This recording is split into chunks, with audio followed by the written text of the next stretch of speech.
are. Them two were funny though, boy. Hey, this is Troy Taylor with the Championship Football Coaches Clinic podcast, sponsored by Sports Workbook, Rack Coach, First Down Playbook, Tip of the Spear, and the Top Hop. And you know, it was about 3 months ago we did the show on Coach Chilcote, and we had mentioned that we were going to do one for Coach Woody, and we're doing it today. We scrimmaged Varina's JV team this year, and I saw Coach sitting over next to the field house that bears his name, and I got a chance to go over there and spend some time with him, and you know, a legend.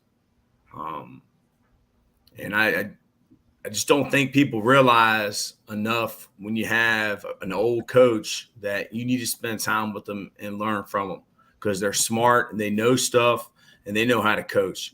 So I got my group of friends here who, I mean, Zach Hayden, I met him when I was at Clinch Valley College. Blanda Wolf, I met him when he was an assistant at Varina High School. B. Moore, I met him up at Randolph-Macon when I got kicked off that campus one of the 3 times. Stu Brown, I think the first time I ever talked to you on the phone was when y'all played Matoka in the playoffs. Brad, I met you at Clinch Valley College, and Jonathan Gosney. I met you at Concord College when we had to run that 40 through the door of the gym. We had to run. Mine's so slow, the guy done put the stopwatch down by the time I got half court. But, you know, we're talking about Coach Woody today, and he's a Marine like my dad. Which one of y'all got the chance to meet Coach Woody first? Was it you, Stu, because it was your first year coaching there at Varina? Yeah. For me, it was in fact, it was this time, it was April of 95 when I first met him. Yeah. And what was that like? In order for me to get a job, Ed Bullheller, I go knock on the door, and I don't know if it was during spring break or after school, but Bullheller said, I hear you a quarterback coach. I said, yeah. He goes, well, if you want this job, go rake the field. Well, we all know what Varina's field looked like back here. They bush hogged it. What, B. Moore, Blanda, Brad? Guys, what they do? Bush hog it about once every 2 months. And I started raking it, and Woody come out there and start raking it with me. And you were the young coach then. How old were you then, Stu? I was 21. Wow. 2 years older than Gosney. Fresh meat. And what was that like when you first met him? You remember anything about the conversation y'all might have had, or those first few months of getting to know him? Well, I think Blanda could attest to this. You couldn't be a coach at Varina High School until he taught you the ropes. All of us are high school coaches, and to be a college coach, I think some of them don't understand. The reason why we can paint a field or get a stain out of a uniform or swab a floor or fix a helmet or fix a shoulder pad, everything that's required of a high school coach. For me personally, I attribute it to Woodrow G. Sanderford. He sat there and took us under his wing and taught you this is what he always said. X and O's about football. That's 10% of what you're gonna do. He pretty much nailed it right there. So he taught us how to be a high school football coach, but the laughs, all of us could tell stories, the laughing on that field. I actually thought everything he was telling me was a lie until I got to meet Coach Boyle. He was like, no, that actually is probably more to it than that. So, anyway. Yeah. So Blanda, were you coaching at Varina then, or you were still at VCU? I was still at VCU. I did some scouting that year, but the following years when I started working at Varina. I met Woody but I did meet Woody that year. I think, yeah, some crazy stories, that, I think, the first year, I think we had played Henrico in the mud. I mean, it was terrible. Mud up to your ankles, really bad. So the next week, we're getting ready for the playoffs, and Woody's like, we got to drag the field. We're like, all right, we'll take the tractor out there and pull it. And he's like, nah, you and Stu, we had a drag behind us. We're the mules. A baseball drag. A fence. In mud. So, but we got it ready for Friday night and painted the mud. Man. The mud. So you were a junior, B. Moore. Did you meet him before Gosney? You know, Gosney probably didn't talk at that time. Well, we had met him a little bit like through the summer workouts because I think he got there like right at the end of the spring. So, you know, we talked to him a little bit for workouts, but we really weren't officially introduced to him until football started. And that dude came out. He would wear the old gold football pants with the big blue stripe down the side of them, cut off, with his leather marine belt through them with the big old gold marine belt buckle. And he always wore that damn Salem mesh football shirt that was like, you know, had the big mesh holes in it. All you saw was nipples and hair through that jersey. And he would always have on some type of fatigue helmet or something like that. But that was Woody's practice get up for the first couple of weeks of practice when practice started up. So I forgot about them shorts. They had on be more about a 4-inch inseam. Yeah, he'd cut them up right where you can see the bottom of his tighty whities, at the bottom of his shorts right there. And it'd either be those jean cutoffs, but I distinctly remember he would have that leather belt fish through those those football pants with the belt buckle on still. I'm like, Wood, like you can't wear a belt like that with those pants. He's like, I can do whatever the hell I want to do. I'm 70 some years old. So I said, all right, buddy. So he actually cut off the practice pants, which you see a lot of college players in NFL that are doing now. Correct. A trendsetter. Yeah. So Gosney, do you remember first meeting Coach? Yeah. I mean, it was like I don't really remember him in the spring that much that year. I remember it was like the first week of practice in summer camp. Like we had all heard about him, and I'd picture like Arlie Ermy from Full Metal Jacket. That's like with my image of what we were getting, and it wasn't far off from it. I didn't think. I mean, he he was out there barking orders and had us like doing like we were at Paris Island going under barbed wire, and I'm like he was kind of coaching D line, and I'm like how does this relate to like a defensive line? We're down on the ground, like crawling our elbows and knees, and like we're under barbed wire, and he's hollering, he's talking about Charlie's about Vietnam, and yeah, it was the Charlies. Yeah, Charlie. Yeah, yeah, it was quite an experience. But yeah, one of the shorts definitely that's definitely burned into your mind when you saw those shorts and how short they were, and I mean they were inappropriate. It'd probably been blurred out if it was on TV what he was showing there. But, the good thing is tighty whities hung lower than his sack did. So I don't think there were tighty whities on there. I don't think that. I can remember we were doing bag jumps one time, and I think it was like, right around Cordell Roan's group and all of them were coming through, and we didn't have enough bags. So Woody laid down, and we were doing bag jumps. He laid down the whole time as they were jumping over Woody because we didn't have enough of the bags.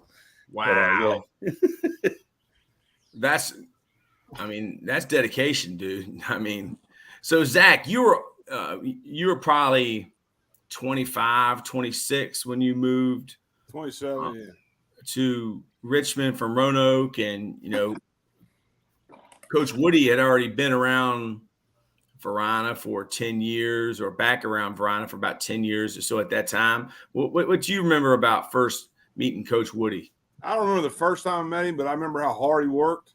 I remember he would always get me and Brad to help him empty the trash. And we'd ride in his truck, and his dog hair would be all over the front seat. We'd get up front seat, or we'd ride when the tailgate was down, we'd ride around to the dumpsters on the backside of the school, and we'd empty the trash, and we just talked to him. And always he'd work circles around the young coaches. I mean, we were all fairly about the same age. He worked circles around us. He worked hard. He set the tone, and he just did things that nobody else wanted to do. And he'd been around the game for a long, long time. And, you guys now don't do the things he does that are 20, 25 years old. They don't have any idea. But he would get us to do those things, and I really respect him a lot. So Puka came on. He left a comment. I sent him the link if you wanted to come on. My first time meeting Woody, some of the players were standing in front of the field house. He walks up and says, "You dumb, you know what's. You all should be standing at least 10 meters apart. One grenade would kill you all." So, I mean, it was just last summer he told me that he could take his, I don't know if it was a 50 cal gun that he used in Vietnam and how he could shoot it and leave a 30-yard hole in the middle of the Varina field and kill everyone. That was what he taught me. He said I could shoot that gun and kill everybody in the middle of that field. So, I mean, I love this guy, man. I mean, he's never my coach. I never played former coach with him, but he was like family. Joey Farrell, Chris also left a comment. Chris also said, familiar folks on here. Joey Farrell said, laugh out loud, Varina's field did suck, but playing at Monikins, we had the best field thanks to Coach Keith Daniels. Their field made me slower than I already was. That's home field advantage. And if you had a line like Varina had, you would have played the mud too.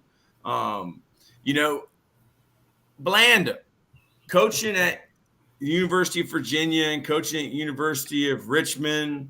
Have you ever met anyone like Coach Woody? No, nobody even close. I mean, man, he's just a different guy. Like Stu was saying, he taught us so many things that, a lot of the college coaches, you don't have to do. Somebody else does those things. I mean, he every day, Stu and I were, swabbing the locker rooms, our first couple of years. Then the next coach that came in, he taught them, they were doing it every day. I mean, so he just taught you all the little things, He can never make a straight line on the field now. Some of the lines, he'd come back and tell you, you're like, all right, if we got to go for two, it's a little bit short on one side of the field. He knew the field like none other, but he was just a unique person. Everybody that I ever met him loved him. Probably one of the most favorite people at Varina High School. Blanda said Swab and Troy. Me and Blanda, I was probably 23. Blanda was 22, and I mentioned we had a coach that got let go in the Richmond metropolitan area. This guy told Woody straight up, Woody, I mean, this guy was a head coach, and Woody handed him a mop, told him mop. That guy told him, I don't do these things. It might have been the worst cussing out I've ever heard. Am I wrong, Blanda? No, he set him straight day one. He got cussed out. 50 years old and mopped the uniform for 2 years straight. Mopped the locker room for 2 years. He actually took the duty off me and Bland. But as much as he did, he understood it. He knew football too. Oh, definitely. He knew when it wasn't going right. He'd break you down and tell you to get it straight. He'd tell you to work on fundamentals. He knew football. He understood what worked and what didn't. And that's what I think a lot of people, hopefully they'll understand about him as well. He was a hard worker, but he knew football too. He was around and he loved Varina. So, hey, tell some of the stories about your trip, the away game trips when you would ride with him. When something I think about a lot, and I used to ride with him, Woody, with Coach Chilcote would drive his truck with all the equipment, and Mr. Tate, and that was probably some of the funnest. I mean, the stories I can't remember specifically, but I just loved being. That was such a fun group, riding with to the games and talking and getting you ready to go. And he'd eat those damn pink snowballs, those cakes, the pink snowball cakes and the Mountain Dew. He had sitting right next to him. He'd eat it in the truck, and we just talk and get ready to go. And it was just so much. That's an enjoyable part of my life, man. I always will never forget that. Damn pink snowballs. So be more. He came to Varina when you were a sophomore, right? Yeah, well, yeah. End of my from my sophomore into my junior year. Okay, so you got to play for him for 2 years, and y'all really turned the program around during. I mean, heck, they were never down. They won the regional championship in 1991. But I mean, as you get older, 4 years, it's like seems like a long time ago, man. But as you get older, 4 years is nothing. But just talk about that experience. Well, he was kind of one that could help Chilcote like bring his vision into reality for like stuff like the tires and the sand pits and the weight room stuff. I mean, until Mike Robb donated the stuff that's at Varina right now, Varina's weight room was in the basement of the field house right there, and it was old school. And Chilcote would go find something used and it needed to be fixed or needed to be MacGyvered or something like that. Woody was the one that was going to make it work. And I mean, he would fix it to where it was built better than it was when it was first made. You know what I'm saying? So those two together, man, they were they were like two peas in a pod. And, it got to a point where Chilcote won't anywhere where Woody wasn't, and Woody won't anywhere where Chilcote wasn't. So, and I just, playing for them and then being able to come back and coach for them when I was done playing ball and stuff like that. And just, being a part of the other side of it. I mean, Woody was a character, but that dude would give you the shirt off his back. I mean, there's nothing that, he wouldn't do for anybody that, he knew was from Varina or from the area. He loved helping out kids and loved being a part of it, man. And it was, it was just always fun to be around him. I remember I was trying this afternoon to find, every year he'd give me one of those official Marine fatigue hats. Just because I'd always mess with him. Like, man, where's my damn hat at? Because he'd always rock one of those fatigue hats. And it got to a point where every year he'd just, like the start of the season, he would just bring me one. And I still got all of them that he gave me the last couple of years I was there. So it's just stuff like that I'm going to really remember and miss about him. The last time I saw him was Varina was in the state playoffs the year that they won the state championship, and we were out of the playoffs. So I went by because Jay Lou was still over there, had gone over there from Hopewell. So I hung out with Jay and hung out with Gosney. And, Woody was there, but he wasn't part of practice. He was kind of sitting over by the mats on the track and stuff like that. So him and I got to sit down the whole practice and just reminisce and rap and BS and stuff like that. And something I really needed. So it was cool to sit down and catch up with him. And, then hearing about his loss was, of course, tough. But I just remember that dude was always beat everybody at the field house, and he was always the last one to leave. So he was got to make sure that everything got done. Stu, you were an assistant at Varina, then you left and you were offensive coordinator at Deep Run, then you came back and you were the head coach at Varina, and I think Woody was there the whole time. But what can you tell us about the man, Coach Woody? I know he went to UVA. He was a Vietnam vet, but can you tell us a little bit about like his backstory? Yeah, man.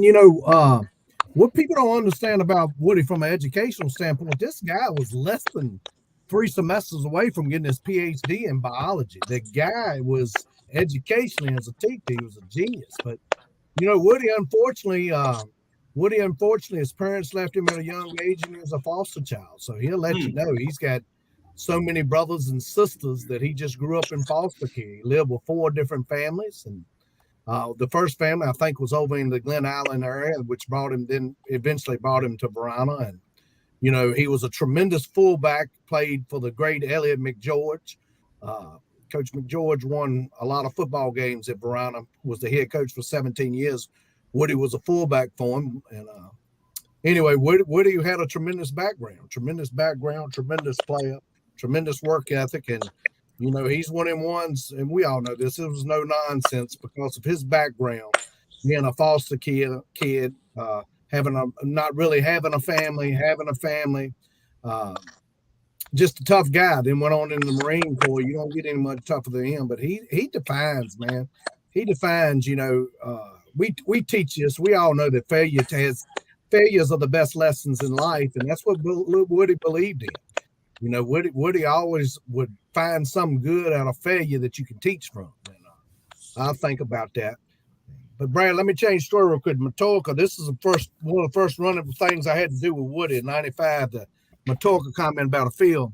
He says, "I need you to meet me up here at 5 in the morning." I said, "What?" He said, "Meet me up here at 5 in the morning. We play in Highland Springs." So back then, I know y'all remember how we irrigated the field. They had these long pipes. You put it on the hash, irrigate one sideline. Put it in the middle, irrigate the middle. Put it on the other hash. And he said, "Meet me up here at 5 o'clock in the morning." We played in Highland Springs that Friday night now. Now, y'all, Armstrong's assistant coach walked that track every morning. Woody cut this sprinkler system on, or this pipes on, turn on at 10 o'clock at night, flooded Highland Springs, the whole sideline. I mean, it was underwater when we got up at 5 in the morning. Well, the Armstrong coach sat there and watched us do it, so he turned us in. And we ended up getting out of it. And I know one thing, Highland Springs stood And Silent Springs stood in about a foot of mud that night. So, boy, Holla kept the ball on our sideline and let Highland Springs stand in the mud. So, anyway, that's Woody advantage, So, that's a good Woodrow G story. Brad, I don't know if your camera turned sideways, you locked up or whatever, but Jonathan, you taught at Varina and coached at Varina for a long time. And what are some stories you can tell about Coach? I can't share on here, but like they're all saying, he was a hard worker, man. I remember one thing I remember the most was the night they named the field house for him. We got done with the game, we won the game, heading back. Woody's out there sweeping the front of the field house. He could have been, out there on the field shaking hands or whatever else. People were out there. He's out there after the field house named after him, shaking around, sweeping and cleaning up. And then that was kind of his thing there at the end, was make sure everything was straight and tidy. And because he kind of stepped back from the coaching role a little bit there at the end. But something like one of the funniest stories I remember was that first year he was back. The year before, my junior year, we got beat by Freeman over at Freeman.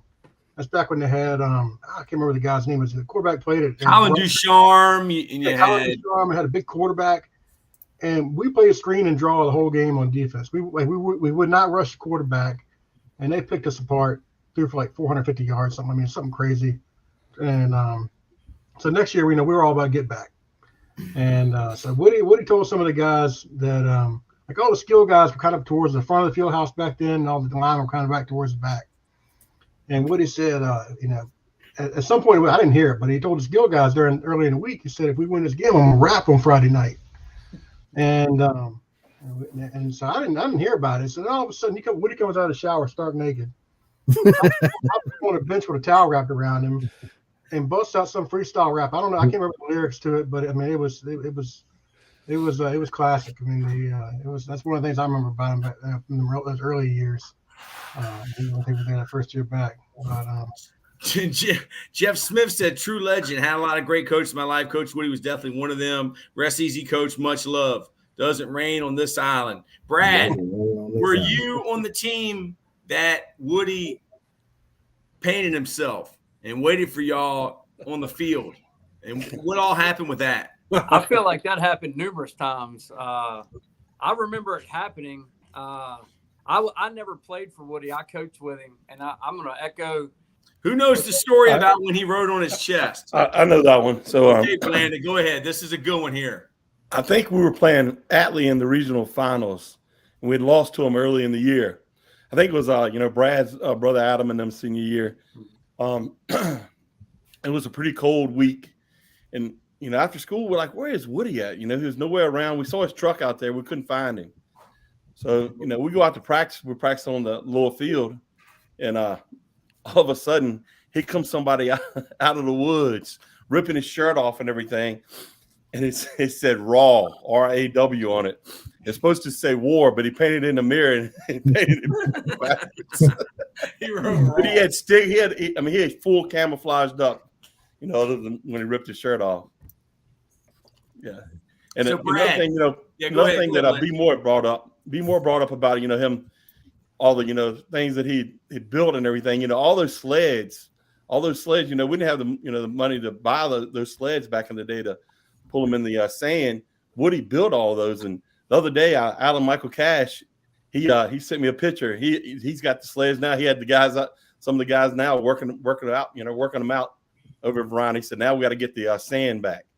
I was like, man, that sled's a lot of people to pull that sled. So, man, yeah, we had about 7 or 8 of them, and they made men. So Brad, what stories do you have about Woody? Goodness, where do I start? Stu mentioned something about what kind of player he was, and I remember Woody kept an article in a newspaper in his locker that had a picture of him. I think it maybe was like the first week of his senior year in football, and his both eyes were black. And I said, he had his leather football helmet on. I said, Woody, what happened? He said, back in my day, you went ahead and got your nose broke the first week of practice and got it over with. He was just a tough, gritty guy. I'm going to go back to what Stu and echo what Stu said earlier is that, this is an era of football right now where I feel like so many young guys get accelerated through in coaching. They kind of miss opportunities to grow. And I think everybody on this panel got a chance to go through the field house and be taught how to be a coach. And like Stu said earlier, Gary Chilcote's the figurehead of Varina football. He's the architect of everything that took place there. But and we learned a lot about football and being a head coach from him. But Woody's a guy that really kind of gave us a respect of what it was like to be a high school football coach and the things that went into it. I still value those times, like Zach said, going, nowadays a lot of young guys wouldn't take the trash out, but that was our job, and I know some guys have said that before, but I think that's important. And I think this too, I know that I valued growing up in a locker room, and the older I get, the more I realize that taking care of your people is important. And Woody really did that. He was a Varina guy at heart. I know he spent a good time at Salem, but he was a Varina guy, and he took care of his people. And that's why I respect him so much. So, Zach, you're from Roanoke, and Woody spent some time at Salem High School in Roanoke. Did you and him have a bond because of that? Not really, but I mean, people down here still talk about him. Like I'll ask people, do you know Coach Woody that was at Varina? Oh yeah, we remember when he was at Salem. They talk about him, and he only coached down here for a couple years because the guy he came with got fired, and he just stayed down here and taught. He lived out like in Catawba, and kids from the school would go to his house. He'd cook for them. He'd hang out and take care of them. Still mentored him like he was a coach. He just didn't coach anymore. He only coached for, I think, 2 years down here. But he stayed down here, I think, like 12 years before he went back to Varina. And I didn't really talk too much about him, but people down here still remember him and talk about it. Guy, actually, our defensive coordinator was at Salem, played for Salem when Coach was there teaching biology. So Blanda, tell the story. How did Woody feel about y'all's after game festivities? Or was that Coach Chilcote that didn't approve of y'all having a good time after the games or on the weekends? How did Woody feel about the young guys going out and having a good time? I don't remember us going out and having a good time. That's a good answer. Usually mopping. Yeah, we were mopping about 2 a.m. doing uniforms, and then had stadium cleanup at 5. Now, Woody was always he was in favor of all of everything that we would we do and everything. But I know a couple other funny stories. Lutz has got a good one. When we were getting ready for practice that one day, I'll let Lutz tell that. Yeah, I think we told that one on the last one. That's probably my favorite Woody story is that Woody took a lot of pride in being a Marine, and you couldn't outwit or outsmart him in anything. And I know it was one day, it was a rainy day at practice, and we had some tarps on top of the footballs, and I hustled out there before some of the other coaches, and they said, hey, hide underneath the football, with the footballs, hide underneath the tarp, and when Woody gets there, jump out and scare him. And I thought, young coach, I thought it was a great idea. And I went out there, and when Woody came to get a football, I jumped out and scared him. And thank the Lord he didn't have anything on him because I probably would have died that day. But it scared the crap out of him, and we got a good laugh out of it. And you didn't get one over on Woody, so I think that was the only day we maybe pulled one over on him. Stu, what you got, Stu? Man, I mean, a lot of them we can't tell. At these coaches clinics. Y'all keep it going. I got to the bathroom real quick. All right. At these coaches clinics, I was his roommate, but I think about the ones that we can tell. We went to K. Lou's opening game was the opening game. What was it, Blanda? The kickoff classic, wasn't it, or something? Oh, yeah. And Virginia Tech. I don't know if y'all remember Lee Corso's car caught on fire because lightning struck it. But lightning hit the stadium, man. They emptied that stadium. It was pouring down raining. It was thunderstorming. Me and Blanda had a bottle of whiskey. Me and Blander actually ran out in a Sandman. The team runs out. Me and Blander comes out after being on the field. This storm hits, man.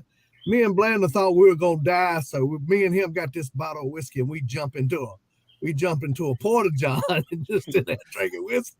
Well, Woody sees us go in this porta john, and me and Blander had locked it on it.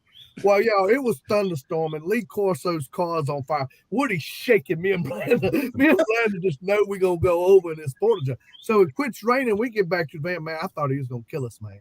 I thought he was going to kill us. Yeah, I let cursed Blander us out. He was cursing us out when he was outside the porta john. Man. He was going to fight us. He was ready to fight, but we wouldn't let him in that porta john. He stood out in that thunderstorm with Lee Corso. Good times, man.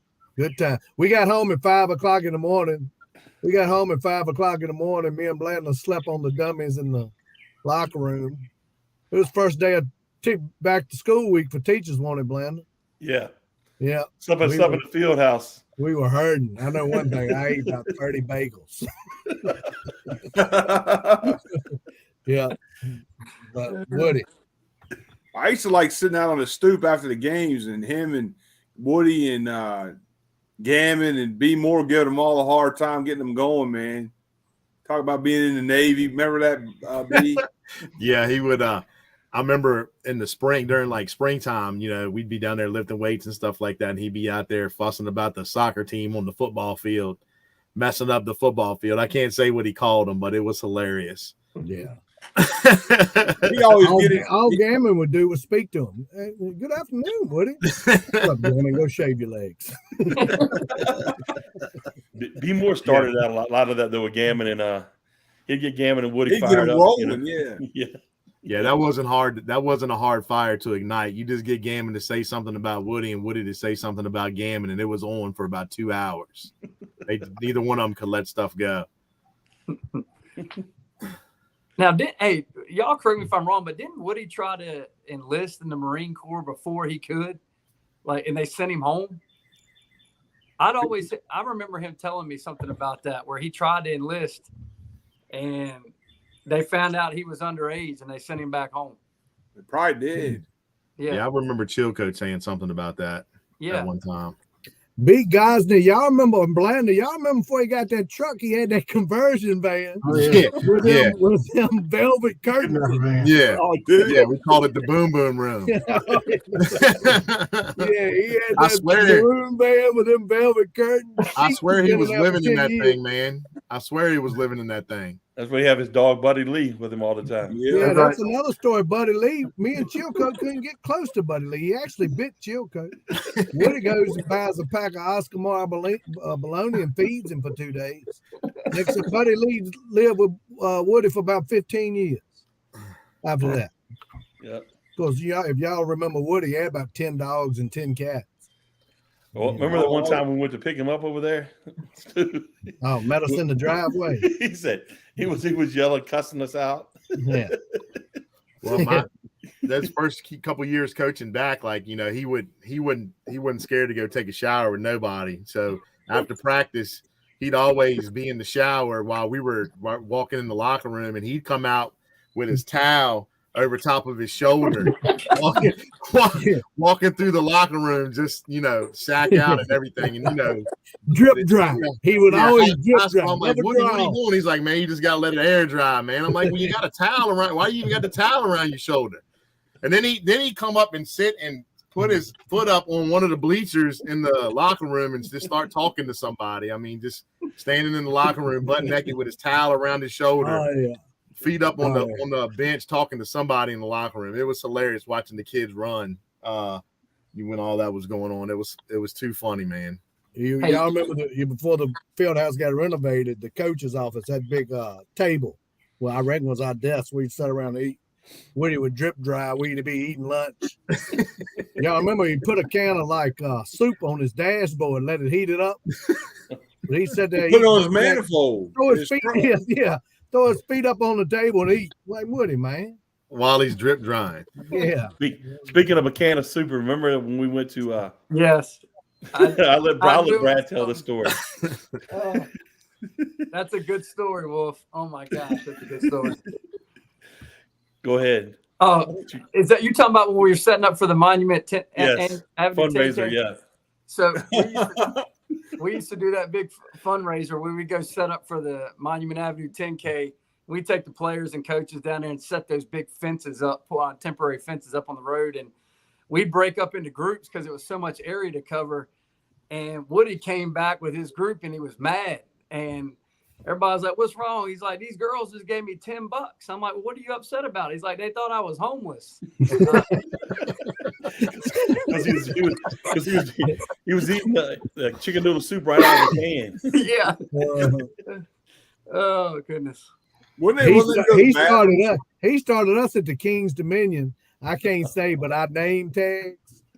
They gave us name tags at the King's Dominion fundraiser. But Woody started us name because Woody's first name was Woody, and on his name tag, his last name was Hanglow. So Woody Hanglow. So all of us followed suit and put inappropriate real names on it, feel like growing and stuff like that. But Woody started with Woody Hanglow. And speaking of, Woody cleaned that one restaurant.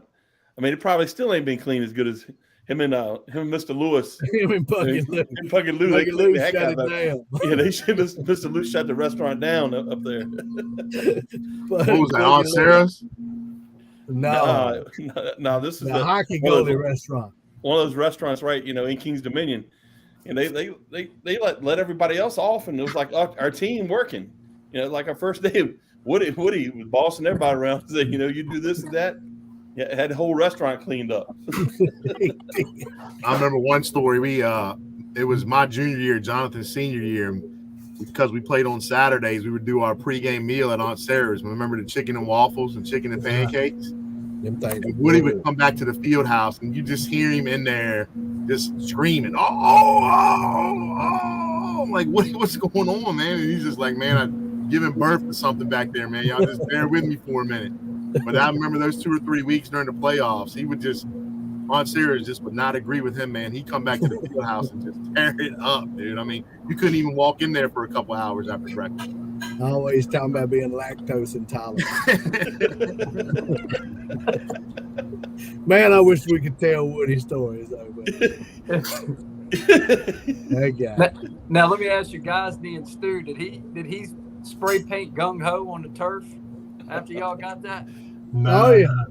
Yeah, and like Asian letters, won't it? Yeah, he put it up front of the field house. He sprayed out there in that little patch of grass out there. But I'm surprised he didn't spray it on the turf. He was kind of mad about the turf. He didn't like that. He preferred a natural surface. He could clean on and stuff like that. He'd spray out all around the in front of the field house. He would do it just to make one of our former ADs.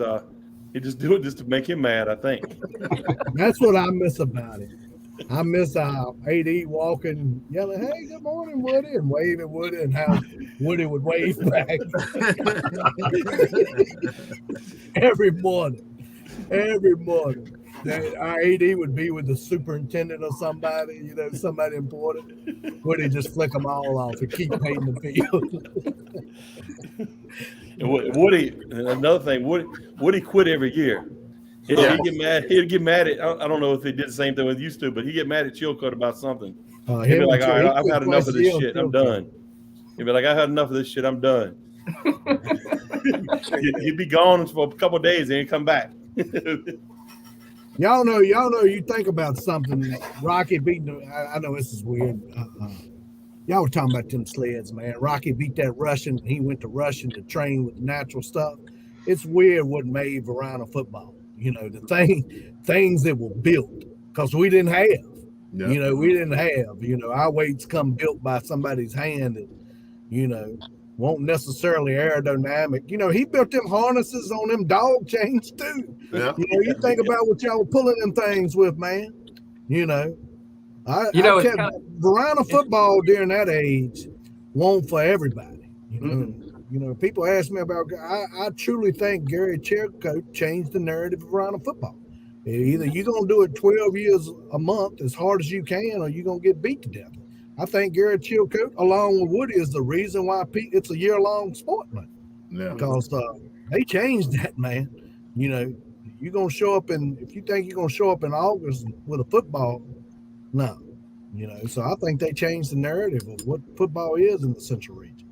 I'll tell you a cool story about them sleds, man, is that when I left Varina, and like I've said on here before, man, I left because I was going to move to be around family, not because I didn't like being there. I loved being at Varina. But when I left, Woody made me 6 sleds, man, to take with me. And, you know, that was a gift for me going to Broadway was 6 sleds, man. So those sleds have a legacy about them, man. You ask any kid that's been strapped to one of them, they'll tell you. Yeah, when about my 4th year in, I don't know, before you got there, guys, you know, the real sleds, the blue ones. Yeah. Yeah, you know, we want Tyrone Nelson. Who was the guy before Tyrone? Donati. Yeah. Donati bought me 4 real ones that you order, but them things wouldn't even get to the stand. Yeah. So that's, you know, the ones Woody built was better. Yeah. You know. How many snakes y'all think he chased out that laundry room down there in the weight room? Well, I wish K. Lou and them were on here right now, because I remember one time I heard some people down there yelling. Him and Howie. It was him and Howie and someone. I think it might have been J. Lou when J. Lou was really young. All you hear is weights. Somebody was I was like, man, what's going on down there? A snake came out and they were throwing weights at it. And Deontay Gale was down there with them. They were all throwing weights at it. And Woody goes down and grabs the snake, snaps his neck. So they grab the snake and snaps it and snaps the snake's neck. I was like, wow. Then he called us. Then he had a good name and our own snake doctor. Then he had a name for all of the rest of us since we wouldn't grab the snake. Pansy asses. That's what he used to tell snakes. Rattlesnakes. He used to tell me, I can't say it. 2 things I don't mess with.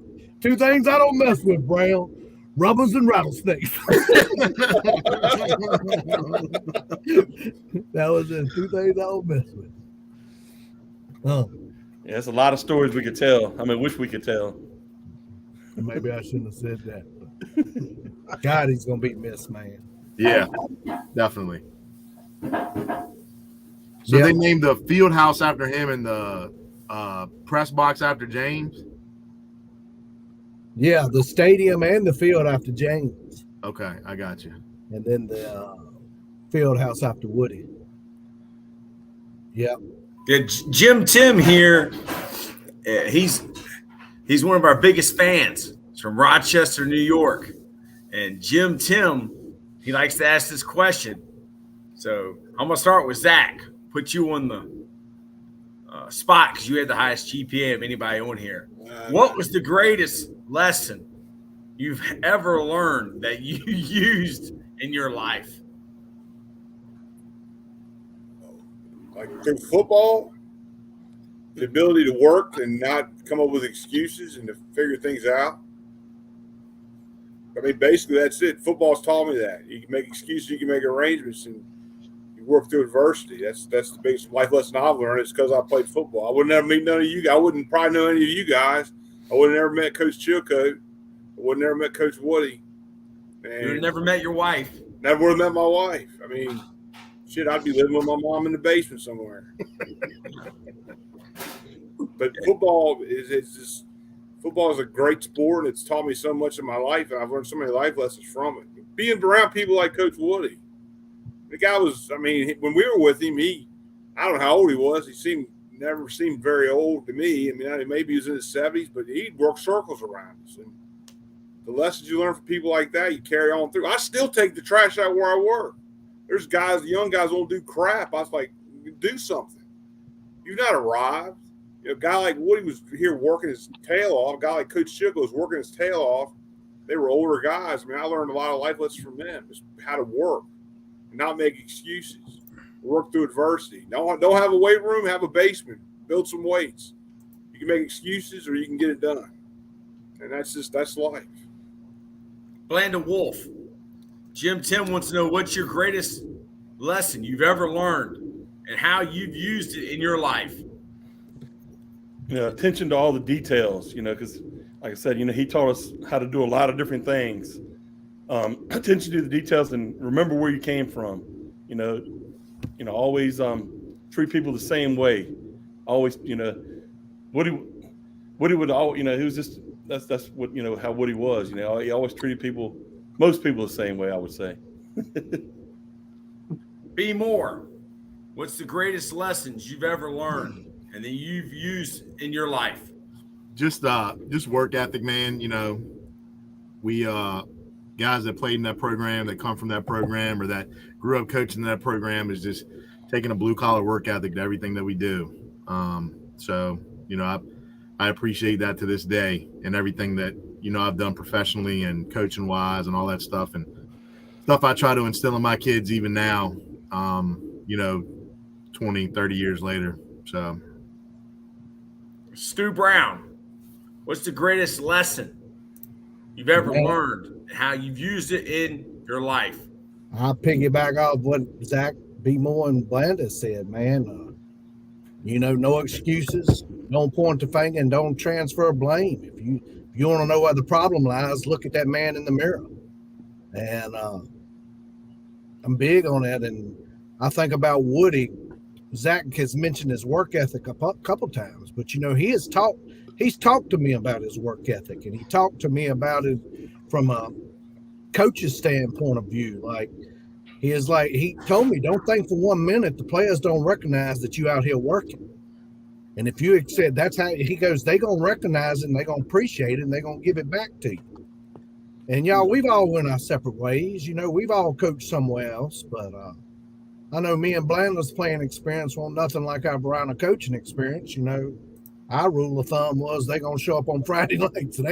We didn't work too hard, but we won a lot of football games. But Varina's different, man. Varina's a special place. Varina's a special place, and I've had to explain to a lot of people that didn't cut it at Varina, it's not for everybody. That place is not for everybody, and that's coming from somebody who's coached at other places. Varina's unique. It takes grown men who are strong-willed and tough-skinned, and it takes a different character to play at that school. And Woody's a huge foundation of that, huge foundation. It's earned, it's not given. At Varina, Woody's one of them ones. He's not going to tell you what you want to hear. He's going to tell you what you need to hear, not what you want to hear. And, can y'all see that picture? That's Woodrow. No. You want to present your screen? I'm trying to share that picture from earlier that I put on the group text. If anybody's ever seen Woody in a suit, if you go down to the bottom of the screen where it says present, yeah, and then it'll say you can share Is it sharing now? Yeah.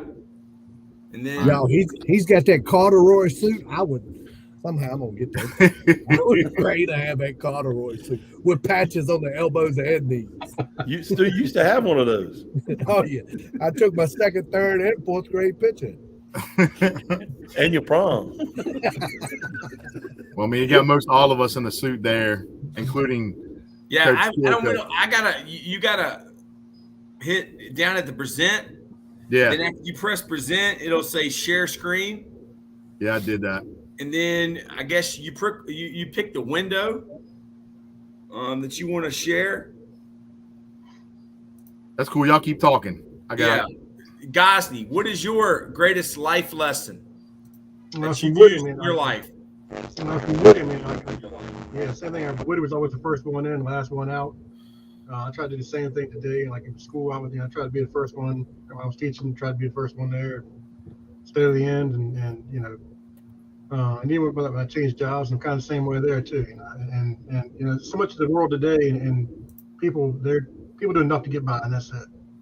And Woody was always willing to go the extra mile, and like I say, he was always there. I'd be doing bus duty in the morning, and Woody's rolling in at right around 9 o'clock in the morning. Woody's rolling around, and nothing's gonna happen till 4 o'clock in the afternoon.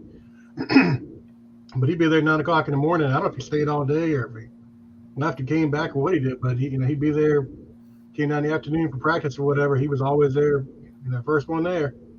And and then the last couple of years he would, he kind of stepped back a little bit, but before that, he'd be there till we were doing laundry at 1, 2 o'clock in the morning. Woody was still there.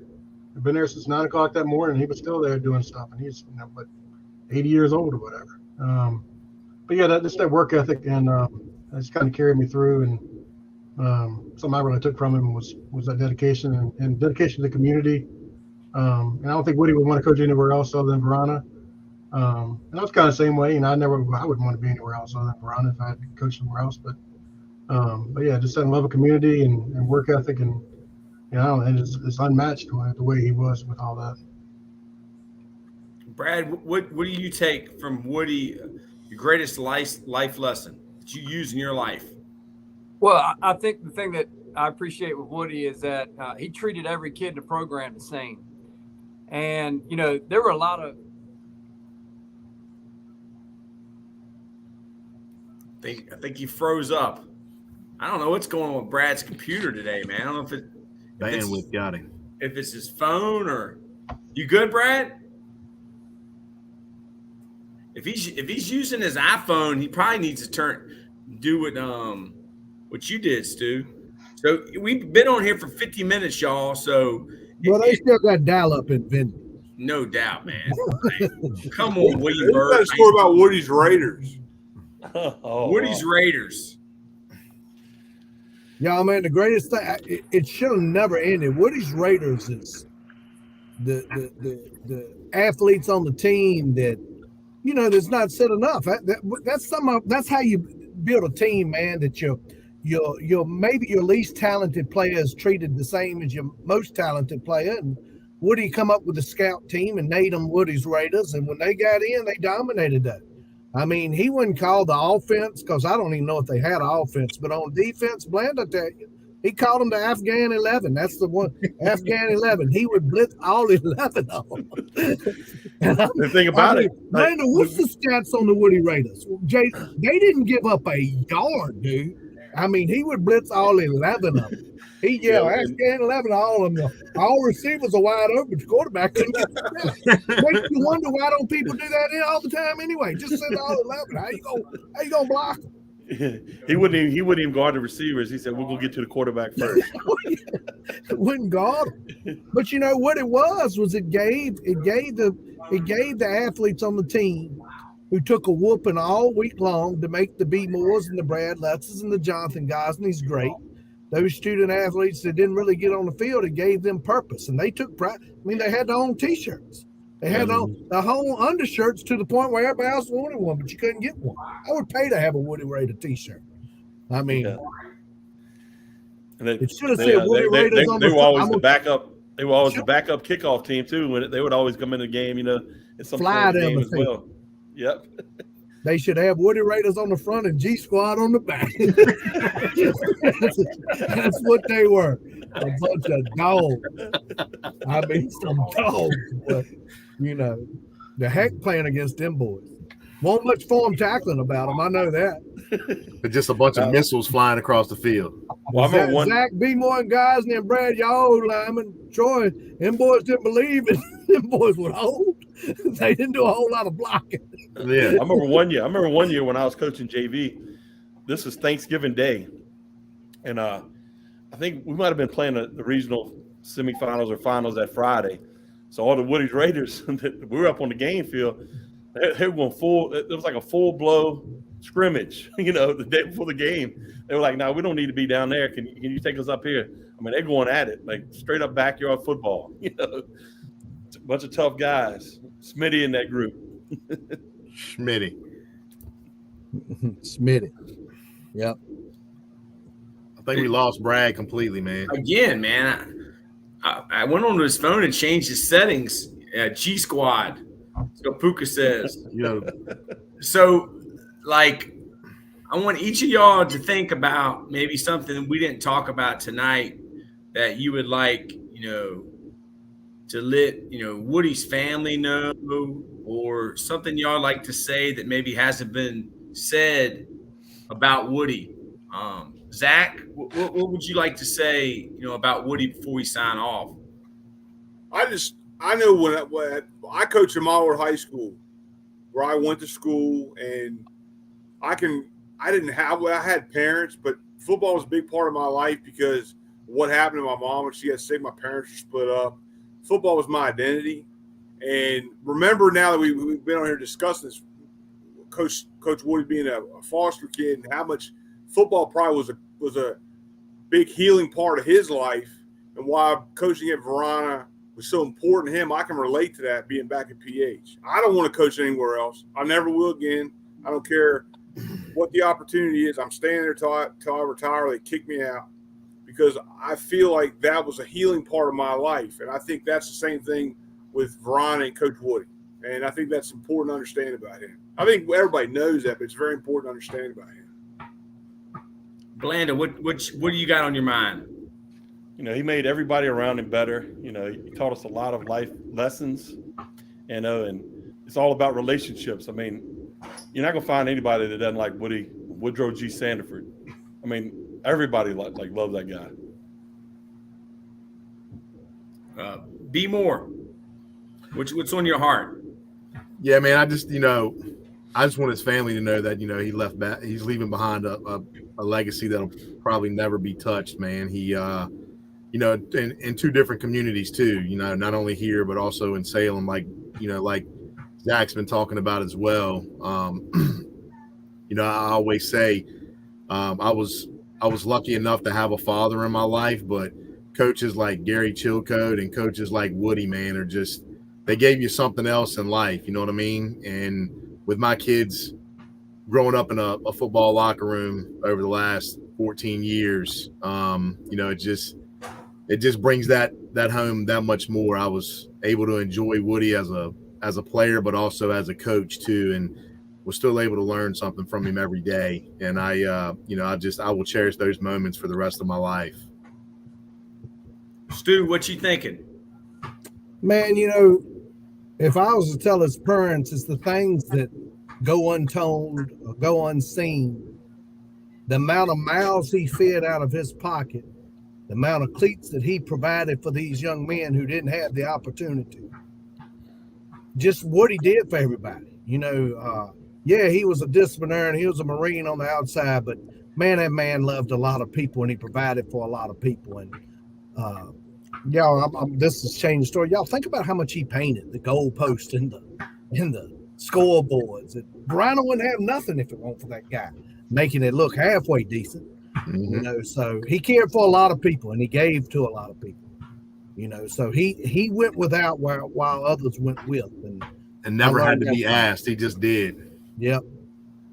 Guy loved Varina. Guy is a Blue Devil. Gosney, what would you like to leave everybody that's going to watch this or watch it right now with about Woody? Like Stu was saying, his selflessness and dedication, and just the fact, he was always there. For everybody, for the players, for the coaches. That's such an important part of so many kids' lives today. Is a lot of kids don't have stability, but Woody was always there for everybody. He's always that that ear you could talk, listen to you and talk to you. The guys loved talking to him. They loved their interactions with him. Woody would always kind of get a chair there in the end zone, like D. Moore was saying earlier. The guys that come by before practice and all go talk to Woody before practice, and he'd always have he always had like a little interaction or like a little personal thing with each player, about something about them or something about their life or where they live, where they're in the community or something like that. And he'd always, thought that was a little special thing that Woody would have with each player on the team. And but yeah, just that dedication to the program, dedication to the community, and being that stable part of so many of the guys' lives on the team and for the coaches and everything else. That's what I appreciate about him, and I hope appreciate about his family and everything else. Brad, what would you like to leave the podcast with about Woody that we might not have talked about, or you would like his family to know, or somebody that's watching about him that we might not have talked about? Well, I think it's hard to be timeless in this sport, and I think Woody's that guy.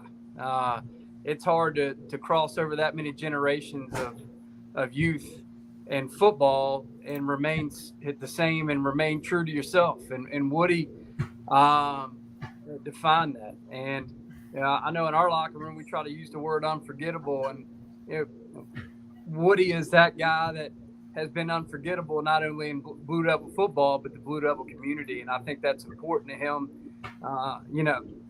a legacy through coaching is one thing, but a legacy through mentorship is another thing, and he's done great at both. I know all of us here have been in coaching for a long time and had a lot of accomplishments and won a lot of games with a lot of great players, but I think all of us would say that we were lucky that our journey through football includes Woody, and it includes each other for that much. I'll say that.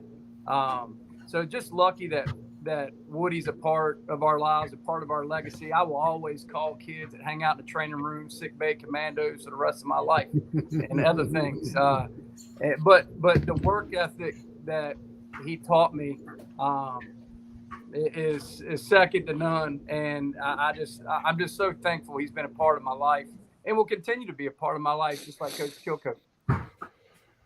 Yeah, so Coach Chilcote and Woody are in heaven.